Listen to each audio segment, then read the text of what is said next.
Est-il possible d'être objectif sur soi-même? On nous répète souvent « Apprends à te connaître toi-même ». Mais cette quête, aussi noble soit-elle, soulève une question vertigineuse.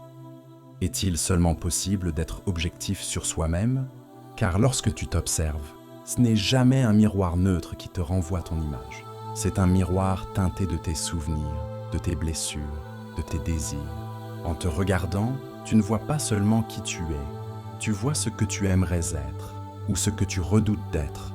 L'objectivité sur soi se heurte d'abord à un paradoxe. Tu es à la fois l'observateur et l'observé. Tu veux analyser tes pensées, mais ce sont tes pensées qui les analysent. Tu veux juger tes choix, mais c'est ton propre regard qui juge. Comment échapper à ce cercle fermé? Certains philosophes pensaient que nous sommes prisonniers de notre subjectivité, que tout ce que nous croyons savoir de nous-mêmes est déjà filtré par l'ego. C'est lui qui déforme, qui justifie, qui enjolive ou qui dramatise. Il nous pousse parfois à nous raconter des histoires pour rendre nos vies supportables.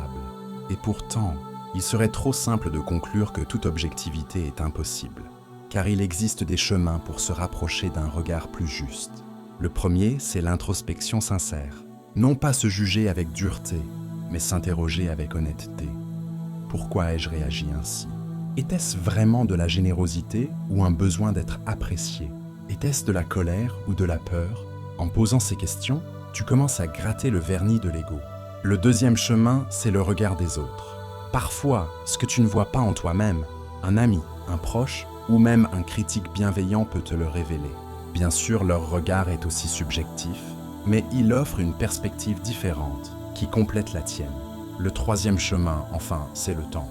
Ce que tu n'arrives pas à comprendre sur le moment s'éclaire parfois des années plus tard. Le recul transforme la vision, il apaise les émotions et rend ton jugement plus clair. Alors, est-il possible d'être totalement objectif sur soi-même? Sans doute pas. Mais ce n'est peut-être pas le but. L'essentiel n'est pas d'atteindre une vérité froide et définitive. L'essentiel, c'est d'approcher une forme de lucidité. Une lucidité qui ne nie pas tes limites, mais qui reconnaît aussi tes forces. Une lucidité qui ne cherche pas à tout expliquer, mais qui apprend à voir sans détour. Car au fond, se connaître, ce n'est pas s'enfermer dans une définition parfaite. C'est avancer, pas à pas, avec assez de clarté pour ne pas se tromper d'ennemi, pour ne pas se mentir à soi-même, et pour devenir chaque jour un peu plus vrai.